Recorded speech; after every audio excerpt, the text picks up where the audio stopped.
Hello all, welcome back to our channel. ముందుగా అందరికీ శ్రీకృష్ణాష్టమి శుభాకాంక్షలు.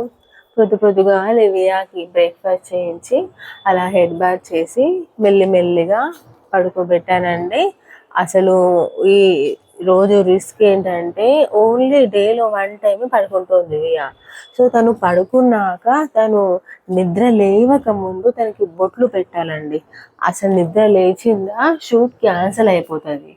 అదే చాలా భయపడుతూ ఉన్నాను. మెల్లిమెల్లిగా అలా నిద్రలోకి జారుకుంటున్నప్పుడు విజయ్కి కాల్ చేశాను, వచ్చే ఇంటికి వియా పడుకుంటుంది అని. కానీ విజయ్ వచ్చాక కూడా అసలు పడుకోలేదు. నాకు ఒక డౌట్ వచ్చింది, అసలు పడుకుంటుందా లేదా చిట్టుకన్నా అని. కానీ విజయ్ వచ్చినా మళ్ళీ ½ అన్ అవర్ పడుకుందండి.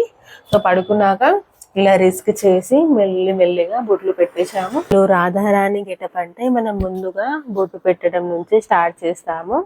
అసలు పిల్లలు పడుకుంటేనే మనకి ఈ షూట్ అనేది సక్సెస్ఫుల్గా జరుగుతుందండి. వాళ్ళు నిద్ర లేచారా బొట్టు పెట్టేటప్పుడు అంతే, టోటల్ రివర్స్ అయిపోతుంది, షూటింగ్ క్యాన్సిల్ అయిపోతుంది అంతే. నేను అదే భయపడ్డాను, ఎక్కడ షూటింగ్ క్యాన్సిల్ అవుతుందా అని. ఎందుకంటే లాస్ట్ ఇయర్ కూడా వియాకి షూట్ చేశాము. అప్పుడు ఏంటంటే వియా 2 అవర్స్ 3 అవర్స్ గ్యాప్లో అలా పడుకుంటుండే. అంటే ఒక టైం బొట్టు పెట్టడం ఫెయిల్ అయినా కూడా ఇంకా సెకండ్ టైం థర్డ్ టైం కూడా ట్రై చేసుకోవచ్చు. కానీ ఈసారి మాత్రం ఉన్నది ఒక్కటే ఛాన్స్, దాన్ని చక్కగా యూటిలైజ్ చేసుకోవాలి అంతే. లేదా మళ్ళీ నెక్స్ట్ డే షూట్. వియా నిద్ర లేచిన వెంటనే ఆ బొట్టు తను తీసేయక ముందే తనకి యాక్సెసరీస్ డ్రెస్ వేసి షూట్ స్టార్ట్ చేసేసాము. యాక్సెసరీస్ అయితే అస్సలు వేయనీయలేదండి. ఆ చేతులకి ఇంకా పాపిడి పిల్ల గుంజేసింది. ఎన్నిసార్లు అంటే మల్టిపుల్ టైమ్స్ ట్రై చేసామండి. దానివల్లే షూట్ లేట్ అయిందండి. అలా పీకి పడేసింది. ఒక చేతికి వేసేసరికి ఇంకో చేతికి అలా పాపిడి పిల్ల అయితే అస్సలు ఉంచుకోలేదు. అలా ఇలా చేసి ఒక ½ అన్ అవర్ తర్వాత అలా చక్కగా పెట్టుకుందండి. అప్పుడు షూట్ స్టార్ట్ చేసాము. ఇంట్లో అలా షూట్ చేస్తుండగా విజయ్ ఏమన్నాడంటే పార్క్ వెళ్దాము, అక్కడ ఫొటోస్ వీడియోస్ చాలా బాగా వస్తాయి అని అయితే అన్నాడు.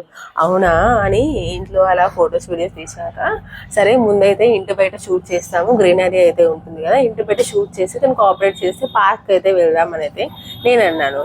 సరే అని అలా ఇంటి బయటకు వచ్చాము. మీరు కూడా చూసారుగా వీడియోలో, ఇంట్లో ఏమో చక్కగా నడుస్తుంది. అలా నేను ఇంటి బయట కాస్త వియాని వదిలిపెట్టి నడు అంటే ఫస్ట్ ఎక్స్పీరియన్స్ ఎలా అయిందంటే ఏడవడం స్టార్ట్ చేసేసింది. నడు తల్లి అంటే అసలు నిల్చొని ఎత్తుకో అని ఏడవడం స్టార్ట్ చేసేసింది. అప్పుడు అర్థమైంది అవుట్డోర్ షూటింగ్ అంటే మామూలు కాదు, పిల్లలకి అలవాటు అవ్వాలి అని. మళ్ళీ కాసేపు వియాని ప్యాంపర్ చేశాక చక్కగా నడిచిందండి ముద్దుగుమ్మ. అసలు ఫొటోస్ అయితే చాలా చక్కగా వచ్చాయి, ఫొటోస్ వీడియోస్ అయితే. సో లైఫ్ లాంగ్ గుర్తుండిపోయే మెమరీస్ అయితే క్యాప్చర్ చేసేసాము. షూటింగ్ జరుగుతున్నప్పుడు మా గల్లీ పిల్లలు అయితే చాలా హెల్ప్ చేశారండి. షూటింగ్ టోటల్ పూర్తయ్యాక చాలా గ్యాప్ వచ్చేసింది కదా అని వియాకి తినిపిస్తున్నా, కానీ అస్సలు తినడం లేదండి. అసలు ఫస్ట్ ముద్దకే వద్దు అని అయితే అనిస్తుంది. ఎంత వద్దొద్దు అని అల్లరి చేసినా కూడా తల్లి మనసు ఒప్పుకుంటుందా? ఎలాగో అలాగా కనీసం ఒక 2 ముద్దలైనా కడుపులో పడితే హాయిగా అనిపిస్తుంది. మా గల్లీ పిల్లలైతే రోజు రమ్మంటాను వియాతో ఆడుకోవడానికి. ఎప్పుడు ఇంట్లో మా మొహాలే ఏం చూస్తుంది. అప్పుడప్పుడు ఇలా పిల్లలతో ఆడుకుంటే తను కూడా మిగతా వాడితో కలవడము ఆడుకోవడం అనేది నేర్చుకుంటుంది. ఇంతకీ వియా లుక్ ఎలా ఉందో చెప్పనే లేదు. వచ్చేయండి కామెంట్ సెక్షన్ లోకి మాట్లాడుకుందాము. దానితో పాటు మీ పిల్లలకి షూట్ చేసినప్పుడు జరిగిన ఫన్నీ ఇన్సిడెంట్స్ నాతో కూడా షేర్ చేసుకోవడం అస్సలు మర్చిపోకండి. వీడియో కనుక నచ్చినట్లయితే ప్లీజ్ ఒక లైక్ చేయండి, ఇంకా ఛానల్ని సబ్స్క్రైబ్ చేసుకోండి. మళ్ళీ నెక్స్ట్ బ్లాగ్ తో అయితే కలుస్తాను. Thank you.